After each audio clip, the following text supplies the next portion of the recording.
Joining us today is Dr. Anirban Sen Gupta. He has 27 years of strategic cross-function and leadership experience, evenly spread out between industry and academics. He is currently the Dean at the School of Business of Modi University, which is the leading women's university of India and Asia. He has won the Devang Mehta Best Teacher Award in 2009 in the area of retail management. He has also played a key role in establishing the startup operations of agencies like Duff and Phelps and Fitch Ratings India. Welcome, sir. It's a pleasure to have you amongst us today. Thank you. Thank you, Mahima. Welcome, sir. Thank you so much for taking out time to join us, sir. Thank you. Um, so the first question, because you're from education background and then you are holding a highest position in your institute. So I just would like to have your insights on how can learning in colleges increase the transformative impact of the programs that are designed for students, sir? It's actually a very simple question, but again, it can be a very tough question because in colleges, and I will talk more from the perspective of B schools because that is mostly I have been part of during my careers. In the B schools, if you look at, I think one of the purpose of every B schools is to create a transformation in the life of the students during this 2 year period and during the learnings. Okay. The question is that who makes how much impact in this 2 years in the life of the students? Okay. As a prof, we all want to believe, irrespective of the B school where we are, that we are making a great effort and the efforts are getting shown up, okay, in terms of students getting placed, because typically these schools talk in that jargon, okay. But frankly, when I reflect, I think it is not so easy to really get a hang of it, that what kind of transformations have been done and uh, has it really happened. So when I look at the different kind of business schools, and I'll maybe give that perspective, okay. When suppose I have the top rung of students who are joining the top IIMs or SP Jain, okay, and from there they are getting into a great job and they are doing a great career, so and so forth. I'm not very sure whether there's a significant transformation which has actually happened in the college, in the business school, because the students themselves are possibly the cream of that particular batch. Correct?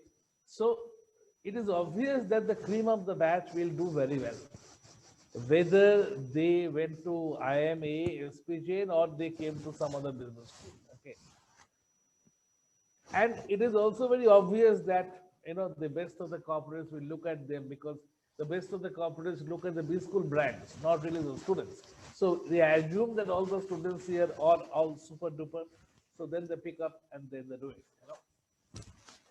I find typically it is the second or the third rung B schools where you can really see the impact of this transformational effect of learning the best, if the B school is doing a great job, because there your input which is coming is not of a great quality, but you are trying to ensure that the output what happens, okay, maybe in terms of placements they get a very decent placement, which you can say it is very competitive. And the third thing what happens is, it is not just the first job. So if you do a career tracking and say that this student X passing out from this institute in 10 years time frame, where he or she has reached, vis-a-vis, suppose a student passing out from the same batch, maybe from an IM or SP Jain, in that 10 years where he or she has reached. And if you find that the student of this tier 2 or 2.5 level B school has really made a mark, I think that is where the real impact of transformation you can actually see. Which means for me to see the real impact of transformation, it takes quite a long time. It is the kind of a career tracking that you need to do to really see what kind of transformation you actually brought in. Okay. Yes, you can definitely see some amount of transformation by the end of the 2 years, and you say that, okay, the students, they came in very raw after the summer placement, after the first year, when they come back from the corporates, after having doing their summer placement, they seem to have seen the world and their perspective change and all those stuff for both all the good things and bad things. Because good thing means they can possibly bring in a more what should I say, more uh, a perspective which is much more in tune with the corporate world, what they say. But the other thing also, they may become too smart, and then they realize that no point in doing classes. Okay, you will actually get jobs because of your smartness. So that kind of transformation which happens. But at the end of it, when they pass out, you feel nice and you can say, oh, I know this student, I was in the selection process. 2 years down the line, see, there is so much of transformation which has happened in the student. He or she has got a good job and doing it. That is definitely one way to look at things. But I think the real measure comes that you could take a little long-term perspective and you look at step one, step two, step three. Step one at the end of first year, after the summer placement when they come back. Step two at the end of the 2 years, and step three possibly 5 to 7 to 10 years down the line.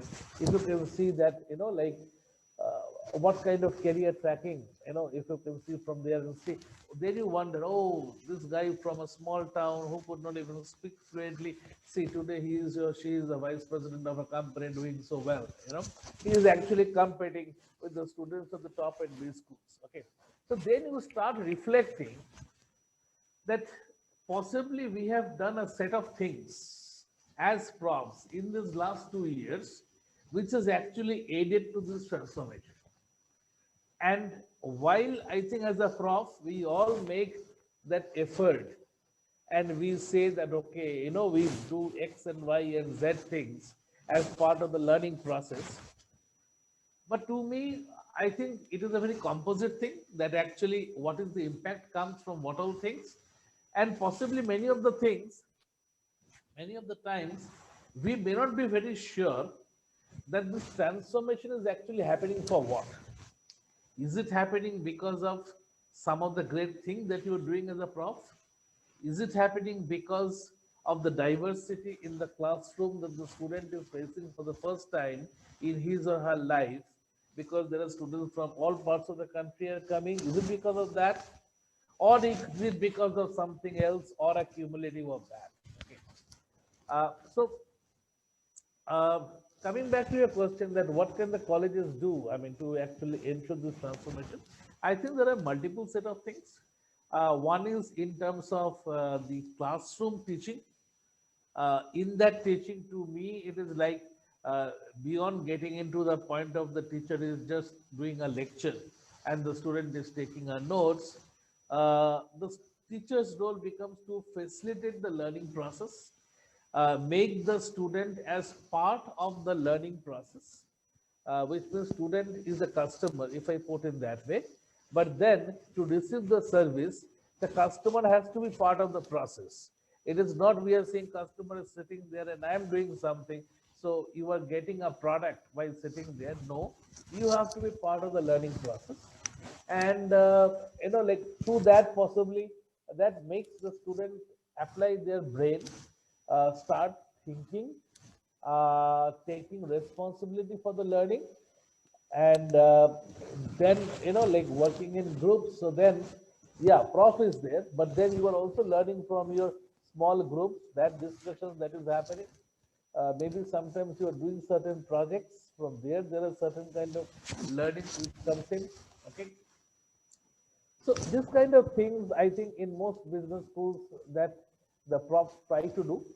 Maybe the somebody may be more successful, somebody may be less successful. That is one thing.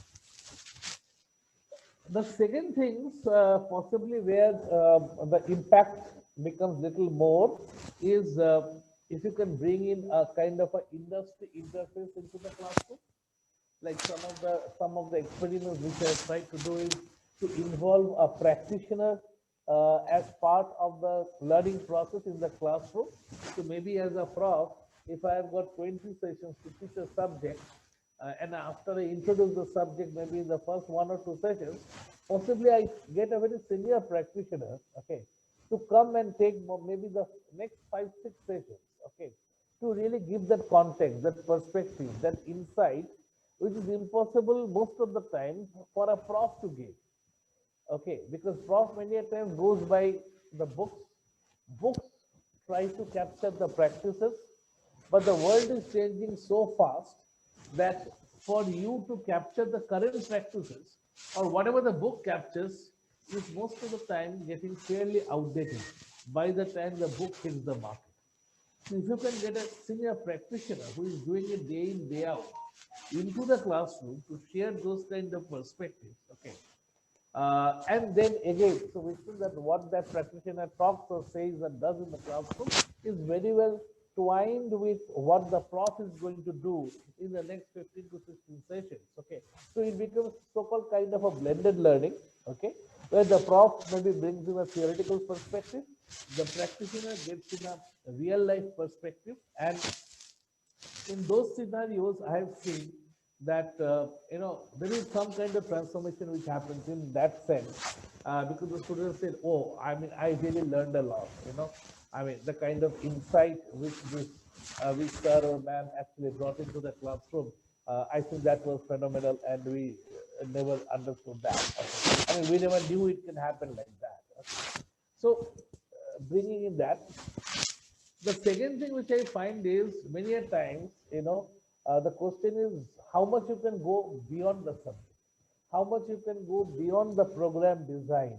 The program might say maybe say about what, maybe about 25 to 30 subjects in the 2 years. But the question is beyond the subject, what else are you doing? So suppose many a times we had those guest talks which are works out after the classroom class hours. Again, it is the practitioner, but it may not be through any particular subject. Okay. And many a times we have found the student says, I'm actually having much better learning through the guest talks than what is happening in the classroom. Again, the question of bringing that perspective. It also, I think, works very well. I mean, for those students maybe who can blend theory and practice, saying that we learn from the practitioner this, and we also learned in the class the theory, concept, and framework, and how much I can link the theory, concept, framework to what sir or ma'am spoke. The more I can relate, more there is a learning. Okay. And then I also understand that the theory and concept and framework, maybe they're applicable somewhere in some context, but if I change the context in a different geography, maybe a different variety of that is there. So I need to have that understanding. Okay. So which means that the more they get exposed to people who bring in the knowledge beyond the teachers, okay, the more I think at the expansion of your perspective horizons, and the more you tend to learn. Okay, so I'll give you one example. Like in my current institute, I have a team of 14 faculty members. So taking me it is 15. Okay, but I have been able to put together a team of 50 industry practitioners and senior academicians from IIMs, XLRI, NITI, BITS Pilani, etc., including foreign business schools, and and a host of about 35, 40 senior corporate guys and gentlemen and ladies from different countries to be part of our journey as members of my board of studies, industry advisory committee, advisors to my centers, mentor to this, okay, on a pro bono basis, in a way where I can talk to them on a continuous basis and say that next month we are running this subject and I would like to get you in for a 1 hour session. And today things are online. In fact, that is some other stories, and how not being in a metro also. I mean, I am located in a place called Lakshmangarh, which is 150 kilometers from Jaipur. Okay, so you can think of it is nowhere near a Bombay, Delhi, Pune, but we have been able to break down this geography distance even before the pre-pandemic period through use of Skype and all that time. Of course, now we have all these platforms. So the thing was that this set of 50 people, okay, they bring in that different diverse perspectives and they become part of my extended faculty team. Okay, so I might say I've got 14-member faculty team, but actually I say I've got 65-member faculty team. Now that is where I think the institute can contribute a lot in terms of how they build up their industry connect. Most of the time we talk about great industry connect, but I'm not very sure that how do we use this connect, okay? Because most of the time it happens that connect means placements. But we want to believe that, placements is one part, because if you train them properly, and even if the first job is not in a BCG or a McKinsey, but we are sure that when the student gets into the market, he and she can make their way out. So the training is very critical. So for us, the connect, the industry academic connect is from the knowledge purpose. So all these 50 people, none of them I talk about placements, but I only talk about knowledge. And once you have that kind of a team, then I think that it actually adds more value. It broadens the perspective of the students because they know there is such a huge group of people who are there to support me and who are there to help me to enhance my knowledge. Okay. Uh, so, I mean, when you are saying that what the colleges can do, I think that what the colleges can do can really go into multiple levels. One is at the level of each faculty, what he or she can do, where I talked about the different ways, different kind of, these case studies and working groups and do a project, live project, all this stuff that you can do. Then you can say that, okay, going beyond the classroom, maybe talks outside the classes. Third is where you bring in practitioners and embed them as part of the course. So if you are saying a 20-hour session, you say the practitioner is taking 5 sessions and you are taking 15 sessions. So that is a blended learning. And then you are saying that many a times when you have this talk, shock, whatever, okay, as a process, and that goes beyond the prof, that goes really more maybe at the institution level, the dean level, director level, then how you build up the entire team of people who are there with you, who believe in you, who believe in the purpose for which you stand for, and they're committed to that, and they help you, support you as and when you go through. Okay.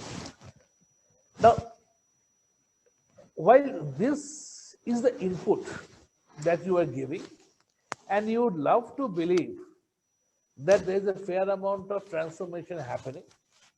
Yes, you see some transformation in step 1 and step 2, as I talked about.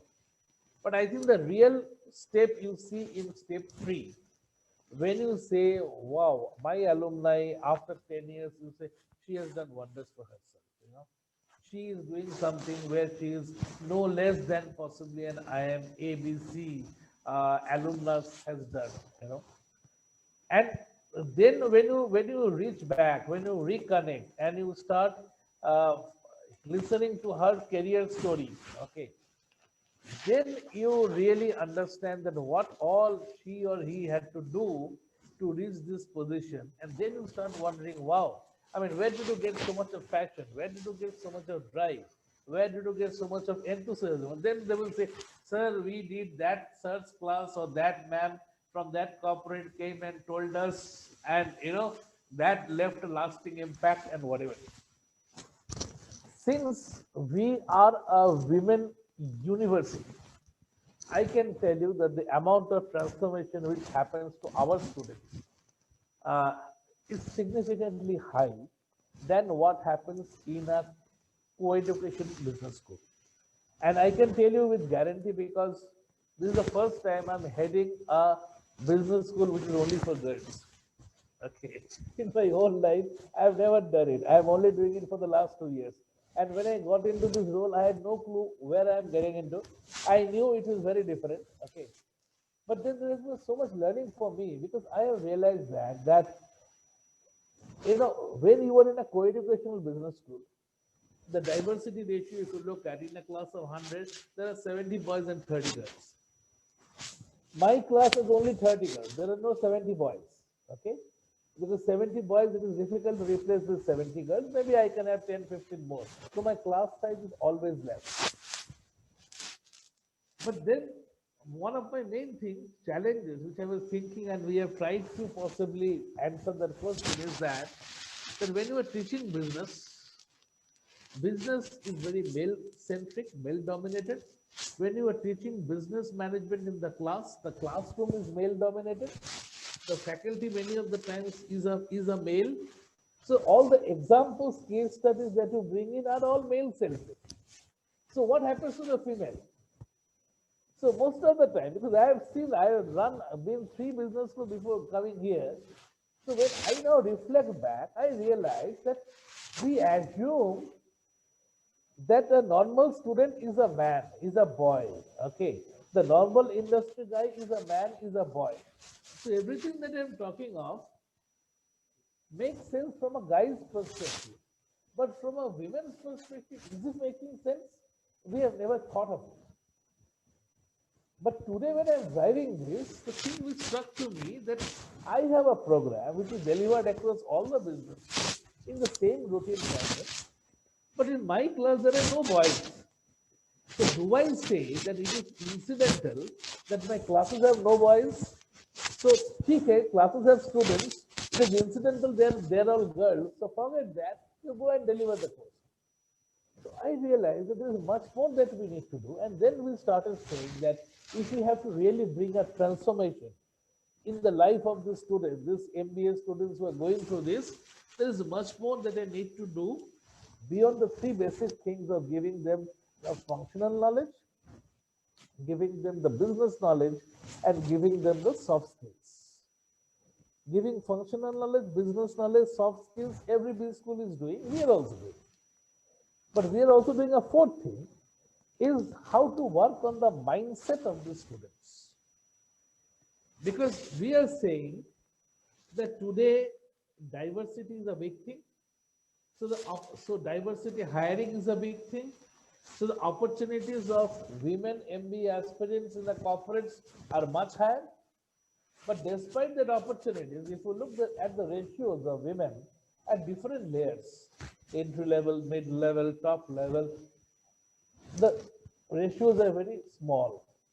And many a times, contrary to popular belief, the ratios are declining, not even going up at different levels. Okay.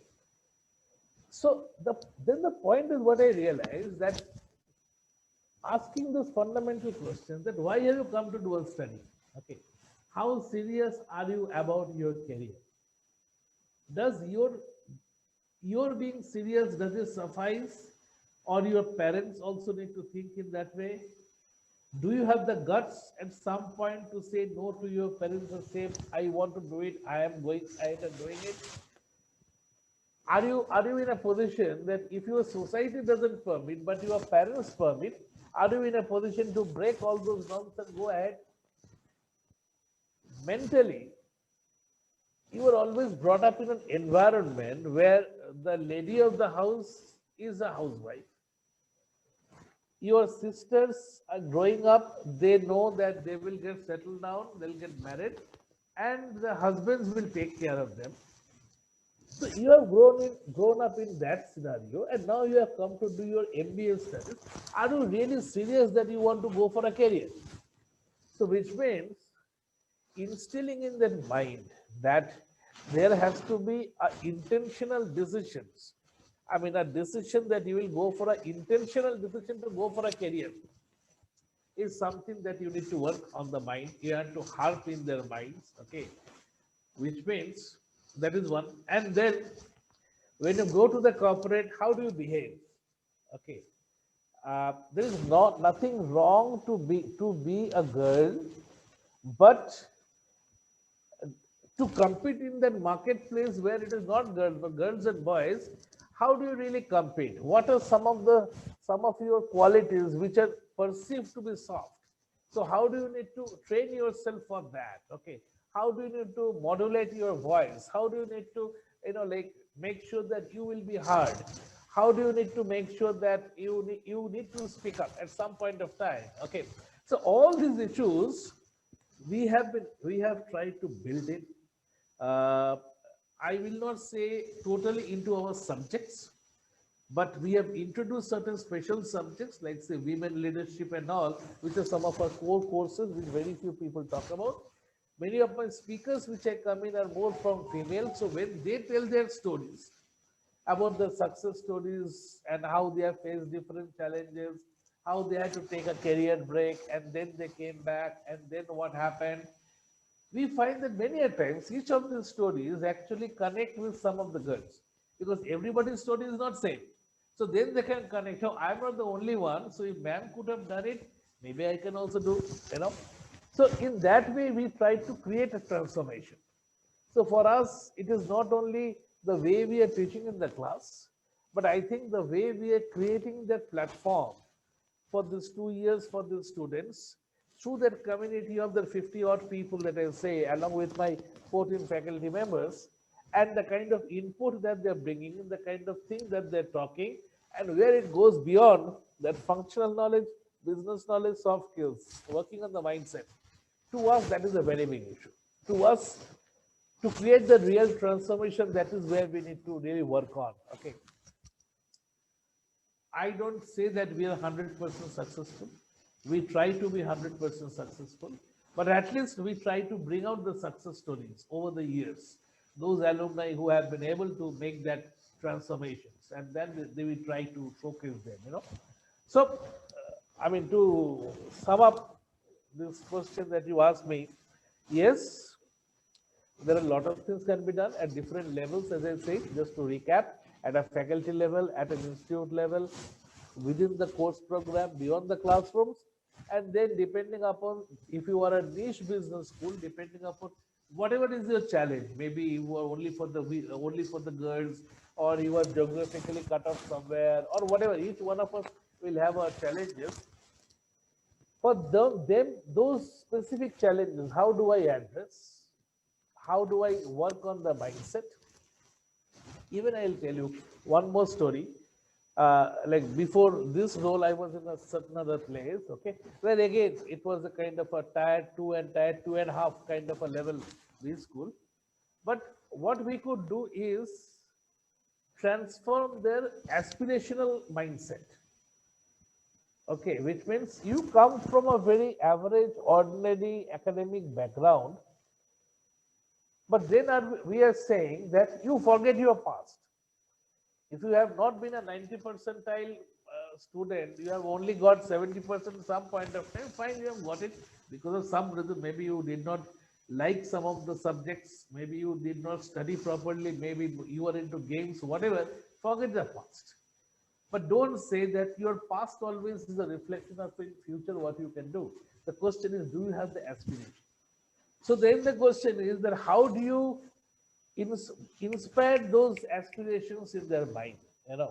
So one used to be that expose them to absolutely the top end people in the organization, which means that when you are getting the industry people to connect, don't get a middle management kind of a guy, get the director, get the get the senior vice president, okay, who can actually not only get that bird's eye view, but who also becomes a kind of a role model in front of the student, that see sir, see ma'am, they're 40 45, but he is senior vice president and he or she may not have also come from an IIMs. So if they can do it, why can't I? So the more you get exposed to that kind of senior level people in the organization who drive the decisions, many a time that creates a kind of inspiration in your mindset and creates a transformation, saying that in the past I may not have been a great student, but I have certain qualities which will determine my career path from here, and not only my academic performance. So then there is also a question of what career path do you choose? Which means that if you say you want to become a investment banking, where the jobs are only few and those bankers are chasing only an IIM A, B or C guy, Then you're questioning, if I am not becoming an iBanker, can I still do great in my career?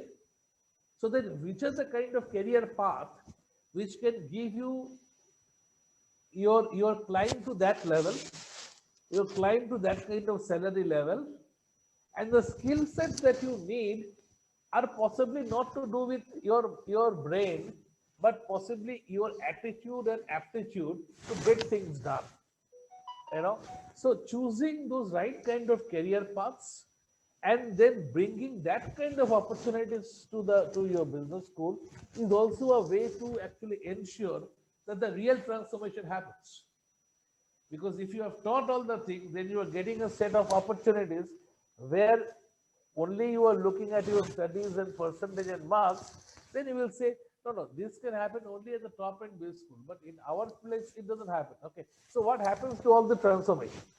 So you also have to understand that at different levels when you are there, what kind of issues that needs to be transformed, and then how do you link it up with the career opportunities, and then do a career track, that this guy or this girl after 10 years, has she really gone to that level, where we can say that she is absolutely competitive. So I don't know, I mean, if I really properly answered your question, but I just thought I'll give you different perspectives, okay, to give you a That bird's eye view. that was really wonderful, sir. That was really wonderful insight. Because obviously, when we change the mindset, right? When we are working on Right. the mindset, you can work on the confidence, the confidence that you can build in them. So the knowledge that they have assimilated, right? It can be Right. transformed, and then that is where the transformation happens. And Correct. they'll be able to very confident in wherever they would be approaching, Right. rather than thinking, where am I coming from? So that's beautifully said, sir. Perfect. Wonderful. Perfect. Perfect. Perfect. Mahima? Um, so, sir, as you mentioned also that, about classroom learning and peer learning, Right. how is like in these COVID times, how is the learning changed and what is the impact that has happened on the students and as well as the faculty members? Oh, okay. Okay. See, this COVID times actually has made a lot of changes. We only think about what are the minus points, but there are a lot of plus points. Okay, plus points in the sense that it has broken that 9 to 5 mindset. You can have a class at any point of time. Point one. Point two, uh, breaking down the issue of geography. So saying that whether you are located at Bombay or you are located at Lakshmangarh, it makes no difference, because the person speaking to you will speak from his or her room only. Okay. Sitting from her drawing room, she is going to speak to you. Whether you are in Bombay, she might be in the next door office only. And whether you are in Lakshmangarh, she is so far off. And in that way, what has happened, it has actually broken the geographical barriers. In fact, we tried all those things even before the pandemic, but that's happened. So whether it's from somebody sitting at, somewhere foreign country or sitting your next door, it makes no difference. Okay. So I think that's a fantastic thing which has happened. The third thing which has happened is, I think, for a faculty, it has made the faculty experiment how to teach, okay, in an online format. For faculty, what happens is that for a faculty to go to the classroom is more like going to the gym. Like every day, if you don't go to the gym, you don't feel fresh. Because when the faculty goes into the classroom, teaching is what? Teaching is nothing but a performing art. Okay. It is not your knowledge, but the way you communicate the knowledge, way you get the class together, way you make the class think, okay, what sort of question you will raise at what point of time. A lot of things which are pre-planned by the faculty to ensure that 60 minutes, the student will have a fantastic experience in the class, a fantastic learning experience which will happen in the class. Now, when the faculty is getting into an online format, it is very difficult to copy everything which happens in the classroom, the ambience which happens in the classroom. And obviously faculty also have experimented and learned, and I think today, like for most of us, including myself, I feel so comfortable in sitting in front of my laptop and desktop to talk. I wonder that when the campuses will start, how will I go back to the classroom and what do I do? Okay. And I think for most of us, we have got too used to it. We are now too comfortable, you know. I mean, like say from March to June or July, I think we all struggled to understand what is the best way. But when the next semester started, from August onwards, I think we are extremely comfortable in this format. Okay. So one of the things I think which has happened, and this personally for me, I have experienced that, is that you realize that you cannot really control the class, you know, because when you are sitting in a classroom, you are in a certain boundary. So the students are in the classroom, and you can control them. That don't talk or don't do this or don't do this, do that, whatever. Here you cannot control them because they are all spread out. Okay. So,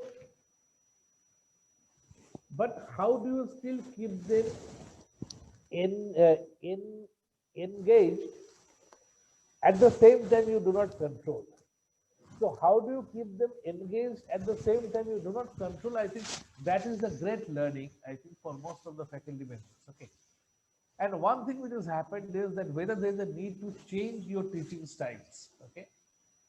And one of the things which is again from that which comes is that the center of control of learning possibly has now shifted more towards the student, and it is less with the faculty. So the faculty's role to be more like somebody is going to coordinate thing. I think that part of the game has actually gone up. And the challenge is that how do you ensure the student is thoroughly engaged, is thoroughly interested in the subject, and getting that space for herself or himself, okay, to explore and learn through either through self or through the group. So in a way, uh, there is a challenge in the sense that how do you inspire the students to come up to that level. It also requires a kind of different kind of approach where you let go much of the so-called control that you used to have. You can give a broad direction. You can possibly talk something, you know, on the net, but you also understand that let the student also can have something. So just to give you this thing that when I used to teach in the classroom, maybe I will have a PPT. I use the PPT more like a prop. I mean, nobody is looking at the PPT and talking, but you know. So here, when you are talking, one way is to do a screen sharing. But the other way which I am doing now is that even before the class through WhatsApp, I'll send the PPT. So everybody is now having the PPT in front of them. Okay. Now, so you know everybody has the PPT. You consciously want that. So slide number 2 is already seen to the students. Okay. So now what happens is instead of going on a slide by slide, possibly you try to take the thing in a much more discussion format that everybody has that 5 slides with him or her. So that is not a constraint. The question is that what is the story behind these 5 slides? You tell part of the story, and how do you get others to contribute in telling you the story? So which means that the students also have to do a fair amount of study on that particular topic before coming to the classroom. The student already has the PPT available with her saying that sir is going to follow this, and it is my responsibility to do some kind of study, at least from the Google. So I bring in that knowledge in the classroom. So if sir is saying something, then I can get into a discussion mode. And contrary to the popular belief that if people are sitting all at their different geographies, the different homes, how can the group discussion happen? But my experience is very different. That even all the 30 students in the class, each one separately spread out, but still they can discuss, and the discussion happens in a much more structured fashion because there nobody is trying to cut down somebody else. So they are waiting for somebody to make a point, and then somebody else is coming out with their views. It has actually cut off the so-called, like what we used to call I mean, the class discussion, which has no point. Many a times students just talk just to ensure that, it is perceived that he or she is part of the class, very active. So that kind of class participation has gone. It is much more sensible class participation, sensible class discussion, and it is only when somebody stops, next fellow starts, everybody is listening to what the others are saying. So in a way, things have become much more disciplined. In a way, I think that adds more to that learning process. Okay. And so to me, these are some of the very, very new things which has happened due to this online teaching format because of pandemic. Okay. So this is one part of it. The second part, what I have seen is that pandemic means the growth of the digital platforms and the online platforms. They're not same, but it is a consequence. Okay. So what has happened is today that everybody is sitting at home and everybody wants to do something because sitting at home is so boring. So there are too many people who are into the social media, this platform, this webinar, this that. So one of the things that we have tried is through our own connects, this and that, wherever there are opportunities of certain platform where suppose students from certain business school are brought together to have some discussion. And today there are discussions on so many topics. How was your summer project, summer internship? What were some of the learnings from the summer internships? I mean, this kind of topics, many a times we felt that is there a topic to discuss? But actually, once you do that, you find that there is so much of learning issues also comes out from that. Okay. So what we have done is we have exposed our students to all these different people, and many a time these people have reached out to the students and invited them to come as a speaker in different forums. Okay. So where possibly students from 4 other B schools comes in. So this has happened only because, I will say, because of the pandemic. If this pandemic was not there, we would not have explored that. And we have actually given that student the space that you go out and you explore for yourself. Okay. So the concept of the institution in the mind of the student is not just the four walls. It is just the affiliation to a brand, because many of them have not come to campus for 9 months. My first year students have never seen the campus. So to them who are sitting at home, what is the difference between our campus and X and Y and Z? Nobody knows. Okay. So the affiliation to the brand is very critical. And what that brand stands for.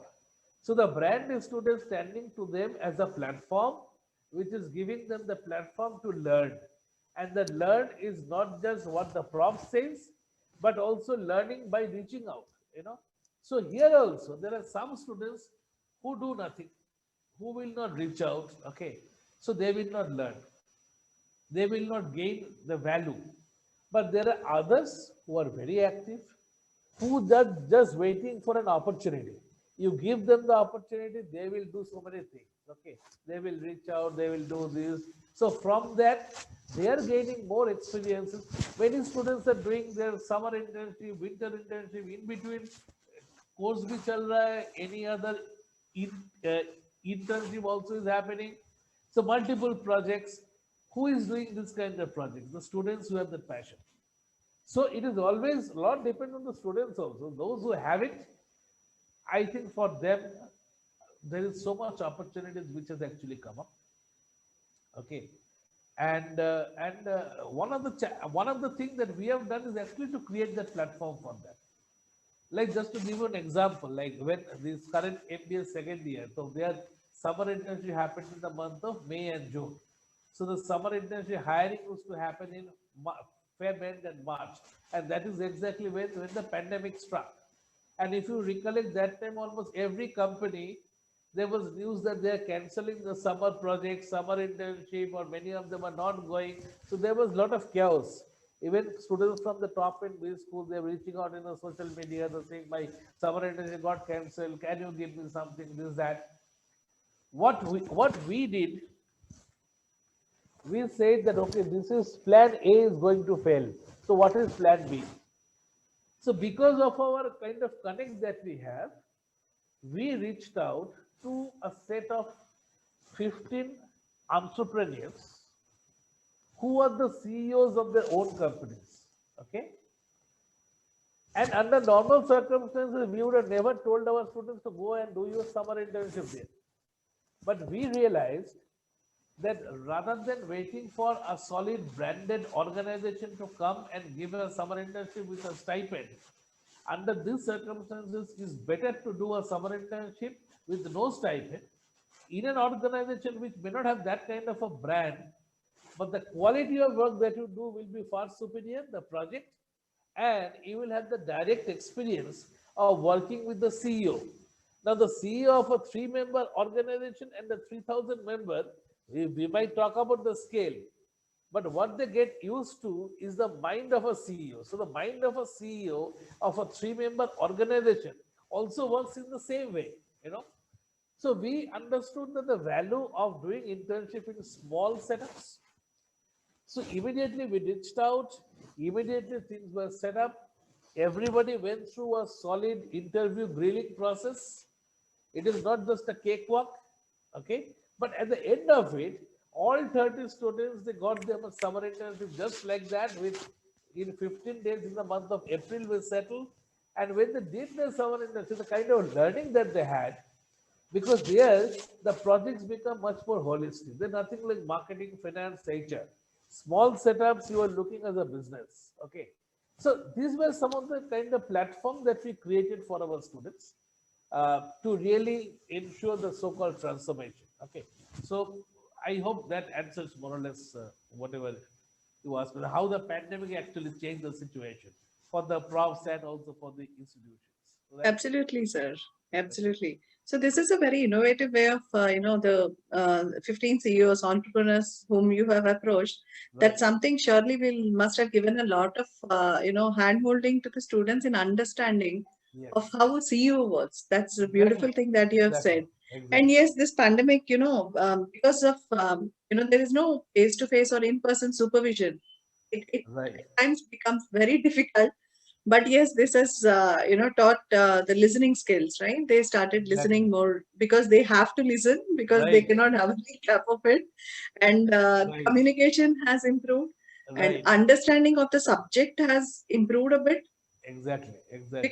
because they have no other chance. Like they cannot ask कि अच्छा यहाँ क्या हुआ वहाँ क्या हुआ what did happen, should I Correct. go out, should I Correct. come in. So Correct. that's really beautiful, sir. That's really beautiful. Correct. So Correct. now that so you have taken so many initiatives and the program designing that you have talked about. So Right. there must have been a lot of challenges and dilemmas experienced by the facilitators, right? So the lecturers, the faculty that are there right now, to keep the students stress free, because as soon as the pandemic stuck, right, there was a lot of stress, and Correct. like not everyone was very comfortable with this digital platforms. So there was a lot of Right. stress. And how did they deal with the students being stress free, happy, and more of what are the activities to engage them? So what were the things that were done in your university? Okay. Once more, this is, I mean, every point you always have to think differently. Okay. You don't have an answer to most of the things. Okay. So what we did, first of all, like everybody, we were also going through that process. So it is not that in everything we have an answer. So one thing which I did, we have set up various centers of excellence on the campus. These are not a brick and mortar room or cell. These are all the mindset. So we have said we have 5 centers: Center for Women Leadership, Center for Entrepreneurship, etc. And each center purpose is to give the students a platform, get speakers, learn from them, etc. etc. So we have also got a center for sports management. And we try to say that how, because we have actually on the campus, we have a fantastic sports infrastructure that we have. Okay. So when the students are on the campus, sports is one of our big pluses. But here we said we have to spend on sports management. And I told the members that every weekend, every Friday, they have to share a 2 to 3 minute video of one of the sports women, typically one of the Indian sports women who has won possibly a gold in a Olympics or World Cups or whatever. Okay, the final moments. Okay, so we had in boxing, we had in cricket, we had in tennis, like that. And every weekend we will share one video with the match. Okay. So which actually shows that in athletics, how this lady has done, facing all odds, but finally, how in tennis, you don't give up, but you keep on fighting. So we used to feel that that was a very novel way for us to keep our girls charged up at the end of the week. Instead of saying relaxing, we'll just go and see the Netflix, what more you can do. So that was one thing where we always try to say that, okay, you have heard a lot of corporate speakers, but also learn from the sports personalities, okay, how they achieve, how they inspire. And the thing is that without hard work, nothing is achieved. Okay. So here these examples, I mean, in the life of a film or film star, you might find it is all glamour. So it is very simple. You go there and you earn in millions. But when you really look at the life of the sports women, man or women, what this thing, and you really look at the kind of uh, kind of effort that has gone in terms of winning that gold. You know, so all those final moments, okay, that winning that 100-meter race and how she is started from the back end, but find how she makes it, or winning that boxing final, or winning that tennis final, okay. I found that was used to be very exciting and give them that dope and to them every weekend just to charge up kind of thing. That was one thing we did. Second thing, what we realized that pandemic and online teaching, it means only teaching, teaching, teaching, teaching, teaching, because the classes are there one after the other. Okay, and there is no room for any other co-curricular activities, and that was becoming a pain area because from morning till night you are only going from class to class on the net. Okay, and so that is a challenging. So one of the things that we did is that maybe on the weekends we will have a kind of a say a singing competition in a online format. Okay. So we had to use those kind of creativities, or maybe since it's a girls' college, so maybe dancing competition. Okay, in a online platform. Okay, that was second thing. Then we did what, the girls only came out the idea of the how do you keep on hanging on to this challenging situation. So which means you need some motivational factors to come in. Okay. So one something they did is that suppose some of the girls in a class representing my BCom students or my MBS, they say they come together, they create a small video, suppose a 3 minute video, saying that how the Modi girls, okay, are saying that we can take on the world and the world is so great and beyond the darkness there is light. Okay, so they take various film songs, each one of them are dancing for 10 seconds in their own house, then putting it all together, okay, then creating a video, and then it comes out as a product saying that this is how the Modi girls rock, okay. So you are part of that gang, so cheer up, man, okay. So that used to be certain things. So we use this kind of creativities, okay, to ensure that there is still fun. And, because one of the things is that in a B school is that it is not just studies. It is a transformation of your life. Okay, so there has to be fun part. Why people want to come to the campus? Because you are in touch with your friends. Here you are missing your friends. So there are some activities that we are doing. This kind of group work, when you are saying that you create a video and you share, it requires the people to work in groups, although they are geographically spread out, but they all get connected and do it. Okay. The challenge has been bigger even for my first year students, because first year students has now joined in July or in September, this thing. they have not met. No. The earlier ones have met in the campus. Then in pandemic, they went home and they say, oh, we miss you and all. But then the junior ones, they haven't met their friends. So they are meeting them first on the online format. So how do you create a bonhomie and friendship among 30 people who have never met in their life? Okay? And start feeling that, oh, we are part of it. So that has been a bigger challenge for us. So there also, I mean, we have been gradually exploring, getting this sort of things, okay, uh, creating that kind of a bonding and passion, okay. Um, and what we found is that the first 2 to 3 days, once we started putting it all together, they gelled it very well. That friendship started working. So as usual, they work in groups, but the groups never met. You know. So use of the WhatsApp and use of the social media and so this kind of thing which we try to do, okay. And so the issue was, as you rightly said, that there is a boredom factor.